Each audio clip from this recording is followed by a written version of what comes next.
आइए हम आज से एग्जाम्पल स्टार्ट करते हैं यूक्लिड विभाजन प्रमेयिका की। ये हमें बुक में ऐसे सॉल्व दिया हुआ है। आइए मैं आपको इसे और सरल रूप में समझाती हूँ। हमारे पास एक एग्जाम्पल लिखा हुआ है फर्स्ट जो हमारी बुक में दिया हुआ है। तो हमारे पास दो संख्या दी हुई है, इसका हमें एचसीएफ निकालना है यूक्लिड विभाजन एल्गोरिथम के द्वारा। तो हम दोनों संख्याएं लिखते हैं। दोनों संख्याओं में से बड़ी संख्या कौन सी है? तो बड़ी संख्या है हमारे पास 12,576, बड़ी है 4,052 से। तो आइए हम इसे भाग देते हैं। 12,576 को 4,052 से भाग देते हैं।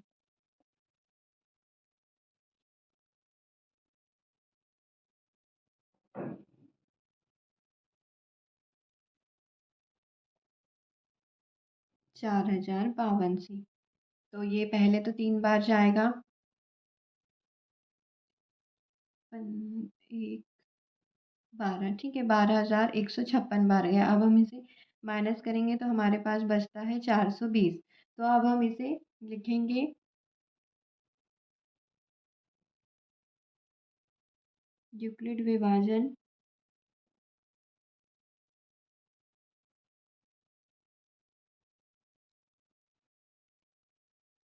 एल्गोरिथम से। कैसे लिखेंगे कि 12,576 कैसे आया? तो कैसे आया? 4,052 इंटू 3 प्लस 420। अब हमारा प्रमेय क्या कहता है कि जब तक हमारे पास शेषफल या रिमाइंडर आर ना आए, आर इज इक्वल टू 0 ना हो, ये जब तक प्रमेय सिद्ध नहीं होता या फिर इसका एचसीएफ हमें ज्ञात नहीं होता। अब यहाँ 420 आया है, अब हम इसमें फिर भाग देंगे 4,052 का। तो कितनी बार जाएगा? 9 बार जाएगा। 0,873। अब हम इसको माइनस करेंगे तो हमारे पास 272 आया। अब हम इसे प्रमेय के रूप में लिख लेते हैं कि 4,052 कैसे आया? तो 4,052 420 इंटू 9 प्लस 272 करें तो 0 आया, पर फिर भी हमारे पास 272 करें तो 4,052 आया, फिर भी हमारे पास हमारा शेषफल 0 नहीं आया। अब हम इस प्रक्रिया को आगे फिर से जारी रखते हैं। 420 यहाँ लिखेंगे। अब 272 में हम 420 का भाग देंगे तो एक बार जाएगा। कितने बार जाएगा? 272 बार। अब कितना बचा? 148। अब हम इसे फिर प्रमेय के रूप में लिखते हैं कि 420 कैसे आया? तो 272 इंटू 1 प्लस 148। फिर हमारे पास शेषफल 0 नहीं आया। अब हम इस प्रक्रिया को फिर से जारी रखेंगे। अब हम 148 में 272 का भाग देंगे तो ये 1 बार जाएगा। 148। अब हमारे पास कितना बचा शेषफल? 124। तो अब फिर से 272 कैसे आया? तो 272 हमारे पास आया 148 इंटू 1 प्लस 124, 124। हमारे पास फिर शेषफल 0 नहीं आया। अब हम इस प्रक्रिया को फिर से जारी रखते हैं। 148 में 124 का भाग देते हैं तो एक बार जाएगा। 124 बचेगा कितना? 4 2 24 बचा। अब हम इसे फिर लिखेंगे। 148 कैसे आया? तो 148 आया 124 इंटू 1 प्लस 24। हमारे पास फिर शेषफल 0 नहीं आया। अब हम इस प्रक्रिया को फिर से जारी रखते हैं। 24 में 124 का भाग देते हैं तो कितनी बार गया? 5 बार। 5 बार गया तो अब हमारे पास कितने बार जाएगा? 120 बार। अब हमारे पास शेषफल 4 आया। शेषफल 4 आया।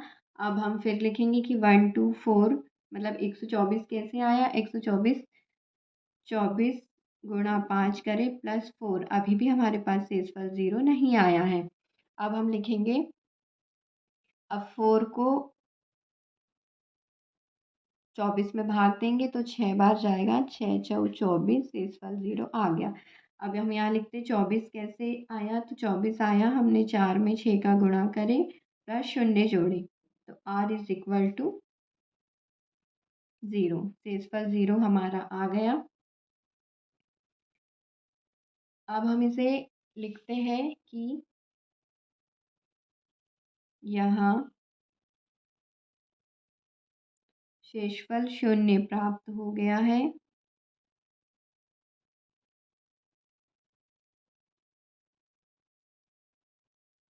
इसलिए प्रक्रिया यहाँ समाप्त हो जाएगी,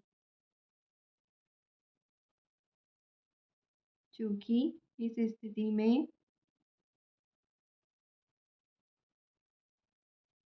भाजक 4 है, इसलिए 4052 और 12576 का SCF 4 है। भाजक 4 है, मतलब ये जो सबसे लास्ट वाले जिसमें हमने भाग दिए थे ये 4 है। ठीक है, अब हम इसे लिखते हैं। SCF हमने काय का निकाले थे 4052 और 12576 का SCF कितना हुआ 4। ये हमारा आंसर हुआ। ये हमारा फर्स्ट उदाहरण कंप्लीट होता है। आप इसका स्क्रीनशॉट ले सकते हैं।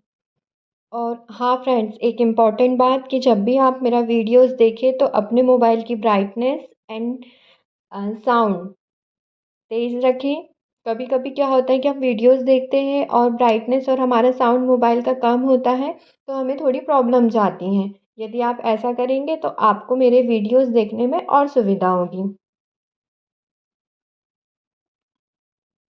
हमारा सेकंड एग्जाम्पल है कि दर्शाइए कि प्रत्येक धनात्मक सम पूर्णांक 2q के रूप का होता है तथा प्रत्येक धनात्मक विषम पूर्णांक 2q + 1 के रूप का होता है जहाँ q कोई पूर्णांक है। तो हम इसे सॉल्व करते हैं।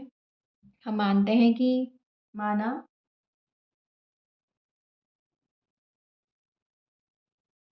a हमारे पास धनात्मक पूर्णांक है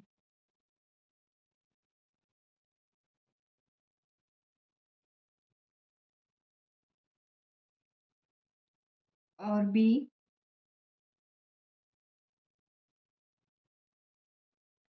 2 मानते हैं हम। ठीक है, ये हमने माना है। कोई भी चीज़ हमें सिद्ध करना है तो वो चीज़ सिद्ध करने के लिए हमें पहले कुछ चीज़ माननी पड़ती है, तब हमारे पास जो क्वेश्चन में सिद्ध करने का है वो सिद्ध होता है। यदि किसी धनात्मक पूर्णांक को 2 से भाग देते हैं, अब ये धनात्मक पूर्णांक a है, हम अब इसको 2 से भाग देते हैं तो माना कि q बार भाग गया और शेषफल r आया। अब r की वैल्यू, r मतलब शेषफल, r या तो 0 हो सकता है या तो 1 हो सकता है। तो अब हम लिखते हैं कि यूक्लिड विभाजन प्रमेय से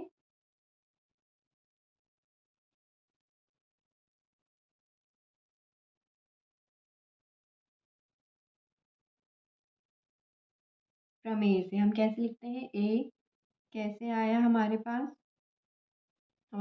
a आया 2q + r करें। ठीक है, ये क्या है हमारा, ये प्रमेय है। अब हमारे a के संभव मान क्या है,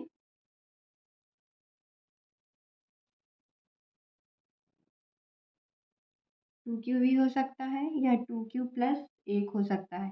तो ये हमारे पास कैसे आई, ये हमारे पास a के संभव मान ऐसे आए कि हमने r की वैल्यू या तो 0 भी हो सकती है या तो 1 भी हो सकती, उस हिसाब से हम लिखेंगे कि a के संभव मान, ये r की वैल्यू यहाँ 0 लिखे तो 2q आएगा और r की वैल्यू 1 लिखे तो यहाँ पे 2q + 1 आएगा। मैं आपको यहाँ लिख करके उदाहरण या ऐसे समझा देती हूँ कि q की वैल्यू निकालें, सॉरी a की वैल्यू निकालेंगे हम 2q + r। तो r आर का मान क्या क्या दिया है, 0 और 1, तो हम यहाँ 0 लिखेंगे। तो ए के संभव मान 2q आएगा, और ये जैसे ये लिखा है 2q प्लस आर। अब हम यहाँ पे एक लिखते हैं आर की वैल्यू, तो ए की वैल्यू यहाँ पे संभव मान क्या आ जाएंगे, 2q प्लस 1। ये ऐसे हमने ये समझने के लिए लिखे हैं, ठीक है। अब हम इसे लिखते हैं कि यदि a बराबर 2q हो, तो क्या लिखेंगे कि यह एक सम संख्या है, यह एक सम संख्या होगी, क्योंकि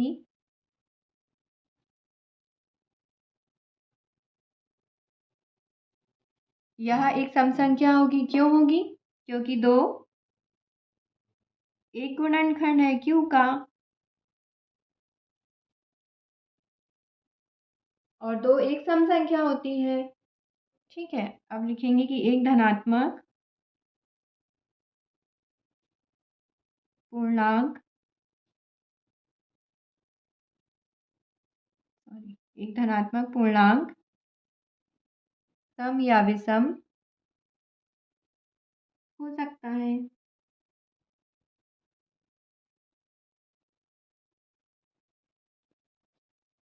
ठीक है, कोई चीज़ हम जैसे हमें प्रूफ करना होता है, तो हमें कुछ चीज़ें लिखनी होती है, तो ये आपको लिखनी ही होगी। जो समझाने की चीज़ थी वो मैंने ये समझा दी। आप इस क्वेश्चन का स्क्रीनशॉट ले लीजिए ताकि आपको बाद में लिखने में हेल्प मिले। हमने इस क्वेश्चन में देखिए यहाँ पे ये लिखा हुआ है, तो हमें ये चीज़ में कन्फ्यूज़न होता है कि भाज्य क्या है, भाजक क्या है, भागफल क्या है, शेषफल क्या है, या हम किस में किसका कैसे गुणा करेंगे जब वो संख्या आएगी। जैसे हमने फर्स्ट उदाहरण में भी पढ़े थे कि ये प्रमेय लिखा था। अब हमने यहाँ सॉल्व तो कर लिए, पर जैसे यहाँ से लिखे हैं हमने कि कौन सी संख्या कहाँ आएगी, कैसे गुणा होगा, कैसे प्लस होगा, तो मैं इसके लिए आपको एक बेसिक सी चीज़ समझाती हूँ। आइए इसे समझते हैं। जैसे हमारे पास दो संख्या दी हुई है, 41 और 8, ठीक है। तो अब हमें सबसे पहले ये देखना है कि ये दोनों संख्या में से बड़ी संख्या कौन सी है, तो हमारे पास 41 बड़ी है, ठीक है। और जो संख्या बड़ी होती है उसकी तरफ इस चिन्ह का मुंह खुला होता है, ये हमें समझना है और याद करने के लिए कि जिस संख्या की तरफ इस चिन्ह का मुंह खुला है वो बड़ी है, और जिस तरफ बैक साइड है, या हम ये समझ सकते हैं कि जिस साइड उसकी पूंछ है उस साइड वो संख्या छोटी है, ठीक है। तो अब जो संख्या बड़ी हुई है हम उसको यहाँ लिखेंगे, और सॉरी हाँ, उसको हम यहाँ लिखेंगे, उसमें हम 8 का भाग देंगे, ठीक है। तो कितना आएगा हमारे पास,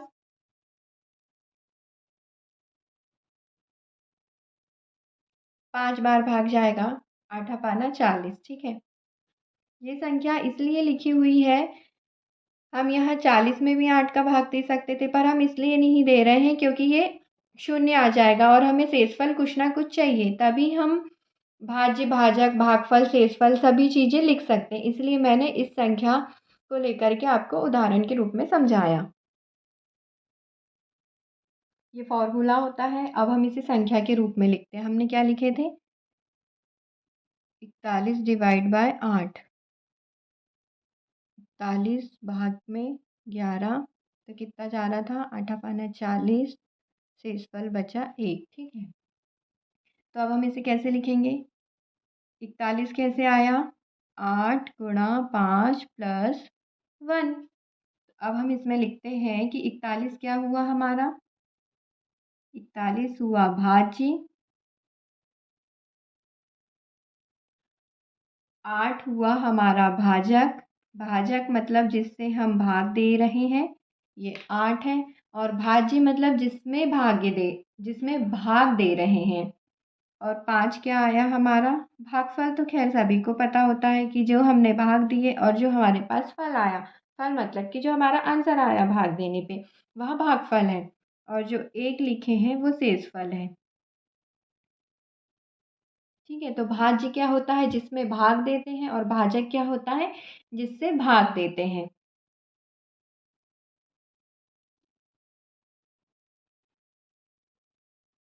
अब जैसे ये 41 लिखा हुआ है हमारे पास, इसको हमने कैसे लिखे 8 इंटू 5 प्लस 1। तो लेफ्ट साइड बराबर राइट साइड आना चाहिए, इसके लिए हम इसको सॉल्व करते हैं कि 40 प्लस 1 इज इक्वल टू 41। तो 41 और 41 बराबर हो गया, तो ये जो हमने सॉल्व करे थे ये हमारा सही आया। It's proof. तो ये है कि भाजक गुणा भागफल प्लस शेषफल बराबर भाज्य होता है। आप इस चीज़ को समझिएगा तो इससे हमें ये समझ आएगा कि कौन सी किसका संख्या कहाँ रहती है, और हमें ये क्वेश्चंस को करने में बहुत हेल्प मिलेगी इस चीज़ से। ठीक है, आप इसे अच्छे से नोट डाउन करिए और इसकी प्रैक्टिस करिए, तो जब भी आप मैथ्स में कोई भी इक्वेशन सॉल्व करेंगे तो आपको ये जल्दी करते बनेगा।